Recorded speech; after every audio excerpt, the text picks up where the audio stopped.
2. Hello, I'm Maribel Serrano, and I'm here with Frank Montes. He is the chair of the California Hispanic Chambers of Commerce. So happy to have you here. We'll save the best for last. No, I'm just kidding. Everyone's great.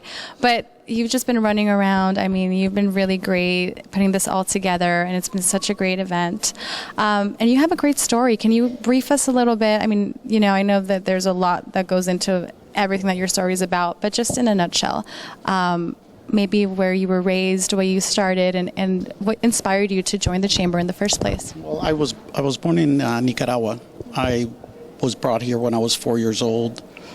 Very tough upbringing. Parents didn't have a lot of money. It was rough, and I saw that as I was growing up.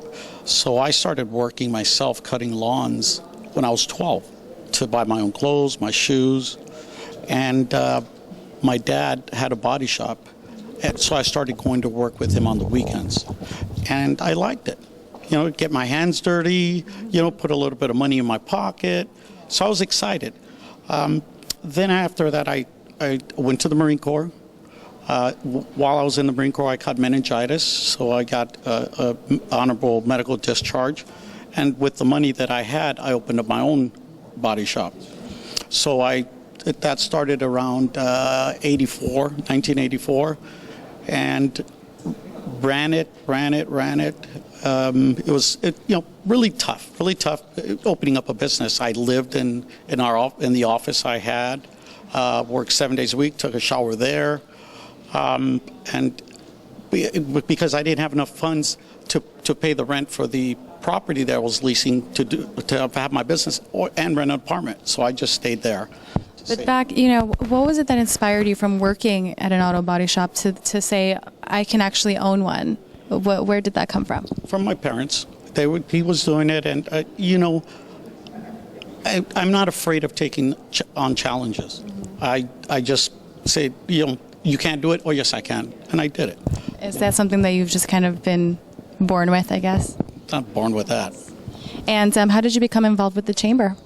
Probably 8 years ago, I was trying to get more business, so I started going to the Hispanic Chambers of Commerce. They asked me to become a director, and this was out of Long Beach.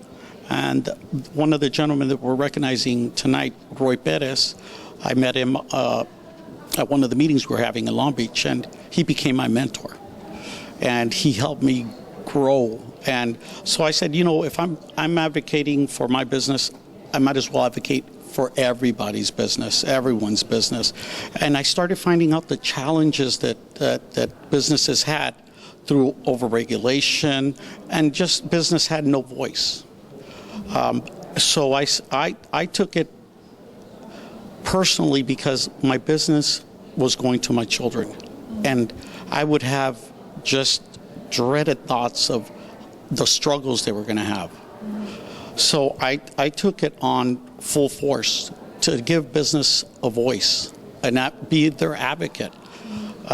My business, I have 22 employees. I haven't ran it for over a year and a half. My sons are doing that now. So all I do is it gives me the opportunity to travel, to go to Sacramento, go to DC, and be the voice for small business. And the reason that is because I am a small business owner. I live it. I know what it's like to have sleepless nights, how to be payroll on Friday. Do I pay my light bill today? Do I pay my water bill? Or, can I make sure that I have money to buy parts? And at the end of the day, that's part of the journey. That's part of the journey. It's made me who I am today. But I found out later in life that a lot of these challenges that I was having, I didn't need to have them. If I would have just been more involved, more educated in a lot of the processes. And Roy used to tell me, if you're not at the table, you're on the menu. So I'm at the table. I need to live by that. I think a lot of us need to start thinking that way. Why do you think it's so important to support the Hispanic community specifically? Well, the reason I support the Hispanic community is I'm a Latino. And especially now with what's happening nationally, where the Latinos have been targeted as the bad people, this, that. I don't approve of that. I take offense to it. And it should show us as a people that we need to unite. We need to get involved. We need to have our voices heard. Because if we cannot just bow our head down and pretend that it's just going to pass us by, or it's not my problem, somebody else will take care of it. No, you have to take care of it. You have to get involved. And I think a lot of the Latino community don't know how to, or kind of afraid because of the culture where we come from. You know, back in our countries, there's political unrest, there's civil war, and everybody's told just keep quiet, you know, don't say anything, stay out of everybody's way, because if not, you're going to end up dead. When they come here, they still bring that mentality. They bring that culture, and that needs to change.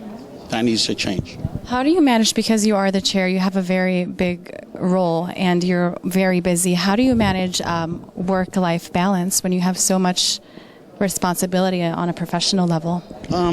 The board. Amazing board, amazing staff.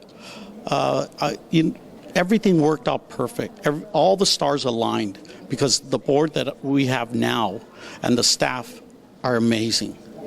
Believe me, if I didn't believe in this board, I would say it, as I have no problems having telling everybody how I feel. This is an amazing board. This board is going to change the organization, and that's what's allowed me to do what I do. Now, how do I balance life and business? Well, my kids do the business. This is my life right now.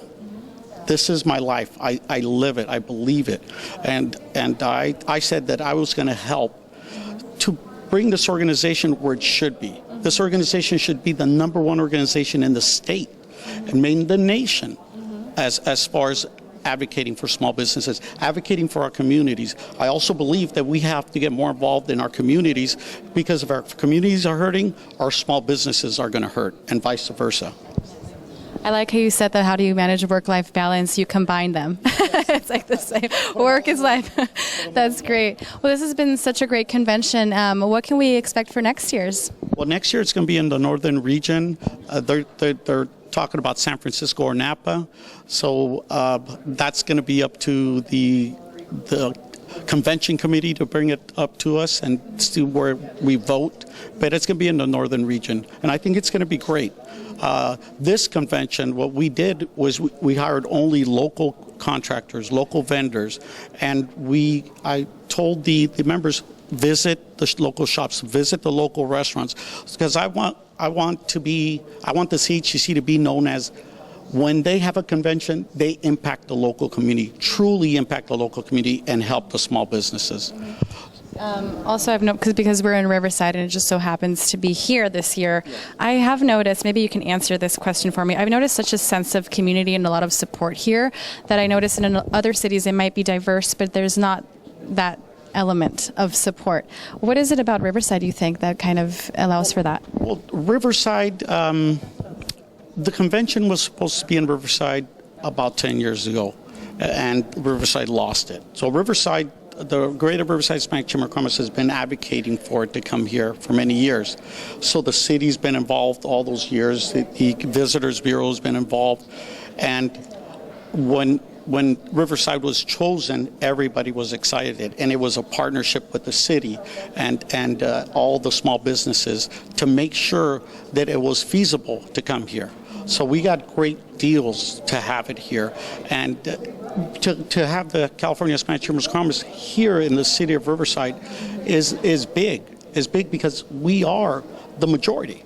We are the majority. And when you bring a business organization anywhere, it impacts the community. It helps their residents, helps them understand, helps their businesses get more information, get more educated, resources. So it's a win-win for everyone.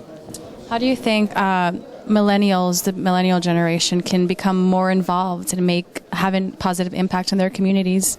Well, this year the theme was innovation and millennials. And the reason the millennials is because there's so many issues going on that I think that it's time to pass the torch on to the millennials. The world has changed so much with technology that I can't figure it out. I rely on my children to assist me. So I think that the millennials have a different thought process.